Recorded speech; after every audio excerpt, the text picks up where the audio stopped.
पहिली गोष्ट म्हणजे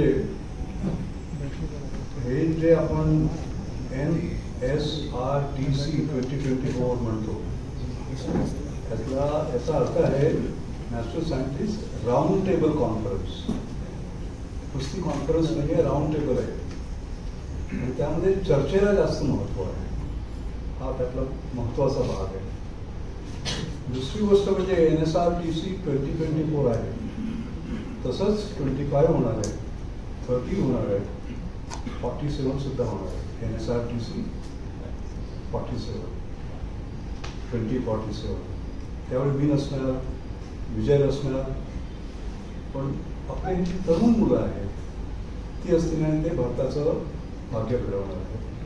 तर त्यामुळे ही जी वाटचाल आपली आहे पुढची 2047 पर्यंत विकसित भारताची, त्याच्याबद्दल परत परत बोलण्यात येते, ती कशी करायची, अशा प्रकारचं राऊंड टेबल दरवर्षी होणार. हा त्यातला दुसरा महत्त्वाचा भाग. तिसरा महत्त्वाचा भाग म्हणजे सायन्सचं महत्त्व सांगण्याची आपल्याला आवश्यकता नाही. लोक म्हणतात की 2020 साल म्हणजे कोविडचं वर्ष होतं. ते कोविडचं वर्ष नव्हतं. माझ्या मते it was the year of Indian science. जेव्हा कोविड आला तेव्हा तो जीवाणू काय आपल्याला माहिती नव्हतं, आपल्याकडे डायग्नोसिस नव्हतं, आपल्याकडे वॅक्सिन्स नव्हती, आपल्याकडे थेराप्युटिक्स नव्हते, आणि एका वर्षामध्ये हे आपण सगळं केलं. आज आपण अगदी अभिमानाने म्हणतो 200 कोटीहून जास्त जॅब दिले गेले. अहो, ते कुठून दिले गेले? त्याचं कारण भारत आत्मनिर्भर होता. त्याचं कारण आपलं कोविशिल्ड, आपलं कोवॅक्सिन आपण केलं. हा त्याचा महत्त्वाचा भाग होता. आणि केवळ आपल्यासाठी नाही, आपण जगासाठी सप्लाय नाही का जगात. It was all about saving life. लोकांचे आयुष्य आपलं हे कसं त्याला जगाला कसं द्यायचं, हा त्यातला मोठा भाग होता.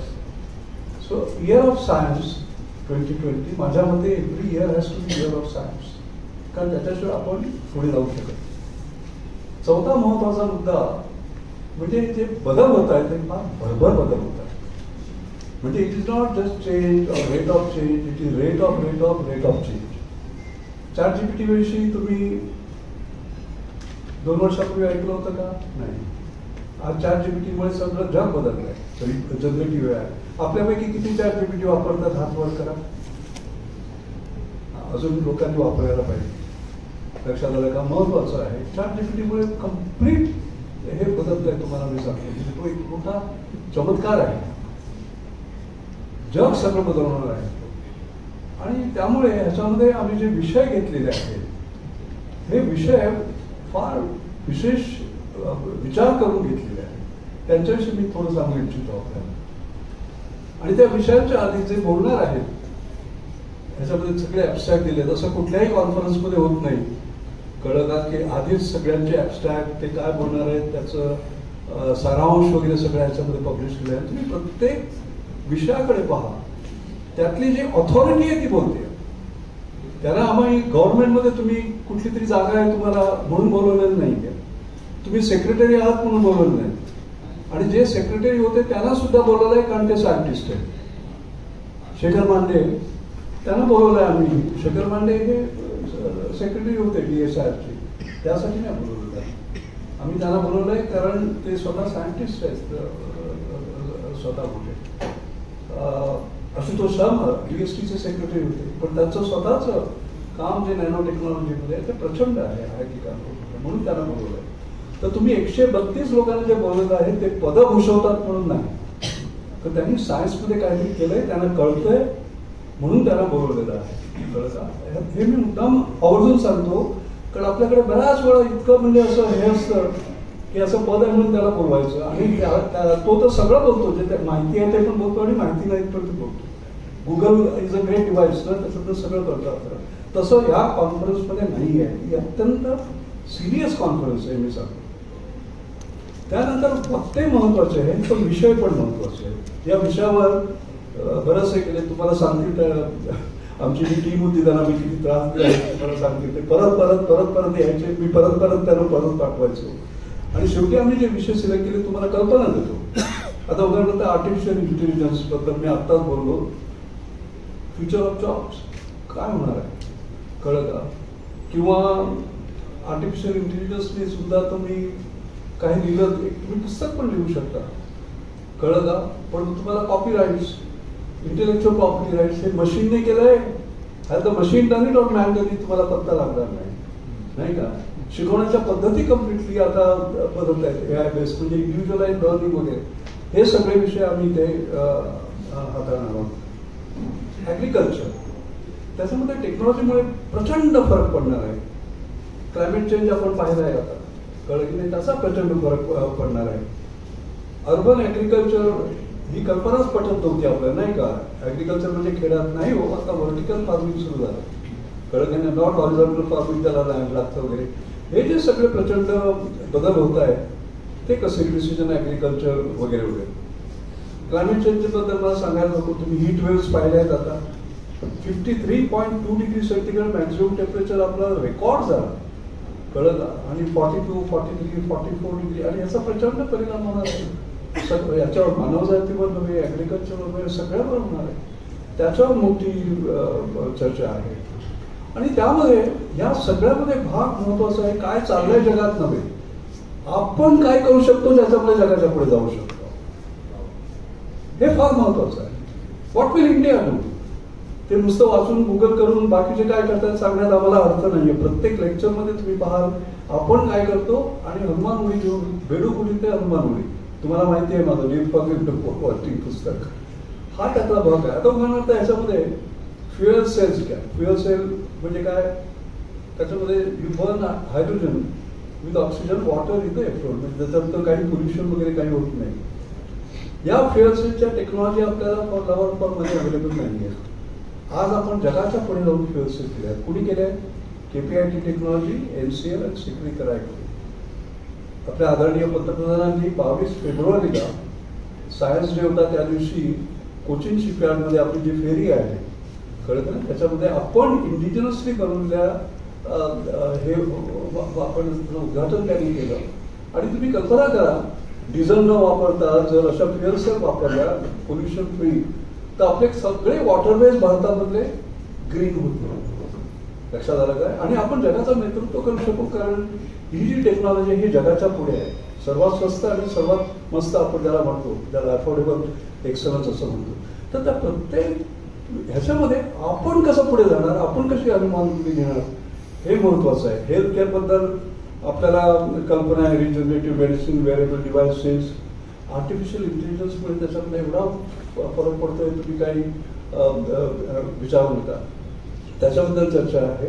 ॲडव्हान्स मटेरियल्स प्रोसेसिंग बद्दल, 3D प्रिंटिंग, म्हणजे हे जग बदलून जाईल हो. तुम्हाला मॅन्युफॅक्चरिंग करायला नको, तुमच्या घरामध्ये तुम्ही मॅन्युफॅक्चरिंग करायला, ज्याला आपण डिसेंट्रलाइज मॅन्युफॅक्चरिंग म्हणतो तसले. बायोटेक्नॉलॉजीबद्दल आता काय म्हणावं, सिंथेटिक बायोलॉजी, सगळं जग बदलत आहे. आपल्याला डिसीज रेजिस्टंट हे बनवायचे आहेत, कळलं का? क्लायमेट रेजिस्टन्स प्लॅन्ट्स बनवायचे आहेत.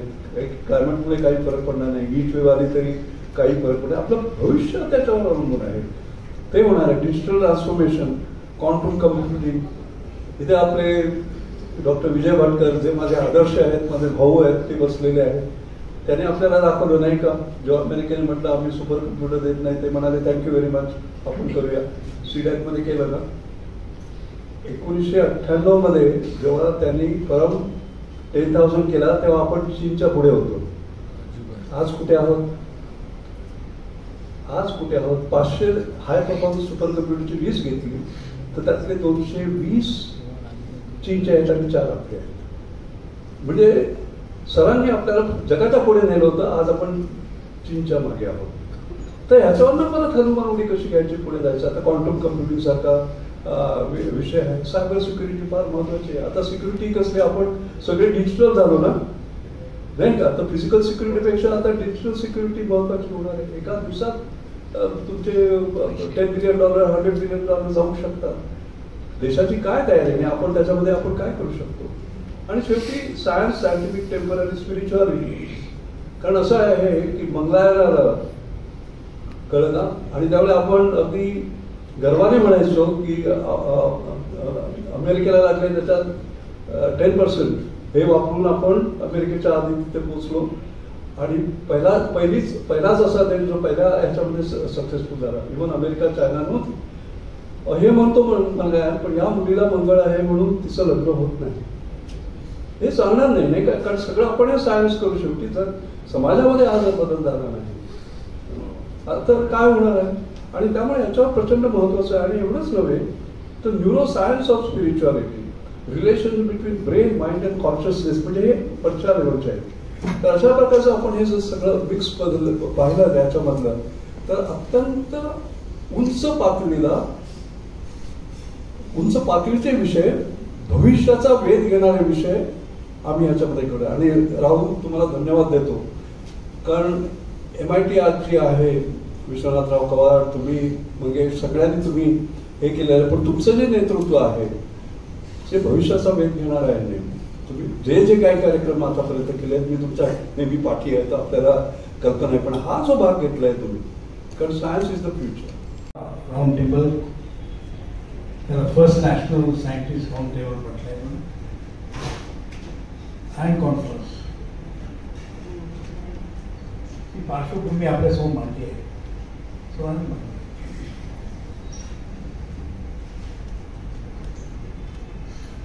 त्याचं बॅकग्राऊंड जेव्हा मी कॉन्फरन्स डिस्कस करत होतो तेव्हा आपल्या आदरणीय पंतप्रधानांनी वारंवार विकसित भारत हा शब्द वापरला आहे. ॲडव्हान्स नेशन एक प्रकारची खूप बोल्ड स्टेटमेंट आहे की India will be from developing nation to a really advanced nation. How is that dream possible? We will see that it is possible only when the young generation or the emerging generation can speak of really advanced technologies, the technologies to be, Dr. Mishra being offered, not technology to develop, but technology to be in the next generation, which the world will see. Can India come out with the technology of the future? That is the question. We have been following for a long, long time. Many great institutions have been created.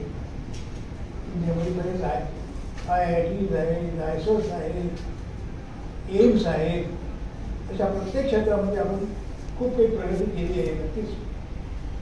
पण आपण विकसित भारत जर तयार करायचा असेल तर technologies are in the emerging state. In fact we will be able in this new technology. For that first is we must organise such international conferences where there will be exchange of futuristic ideas. And that's why we see the abstract book now.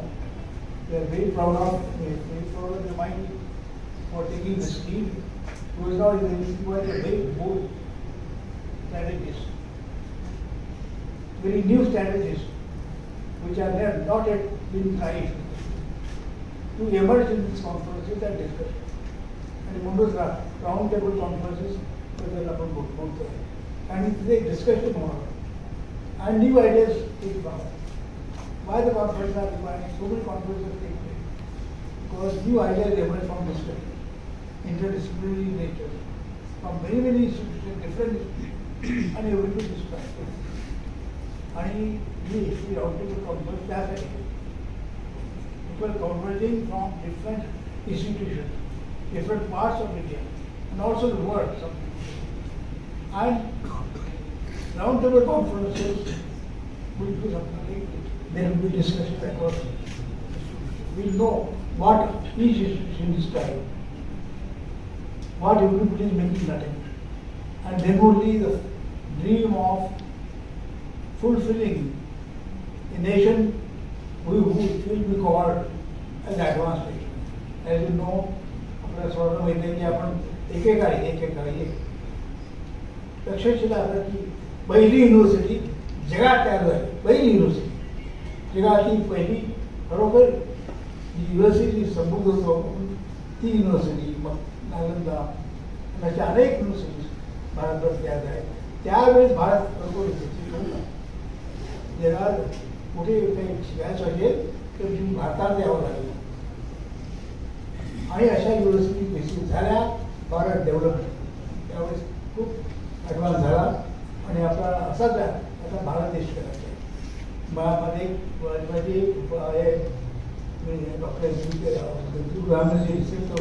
when we know that we are advanced, when we know that we are developed, when scientists, students, thinkers, thought leaders come to India for learning, for doing research.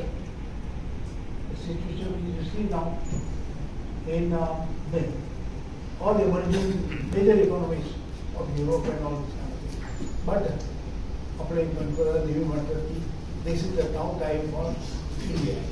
धन्यवाद.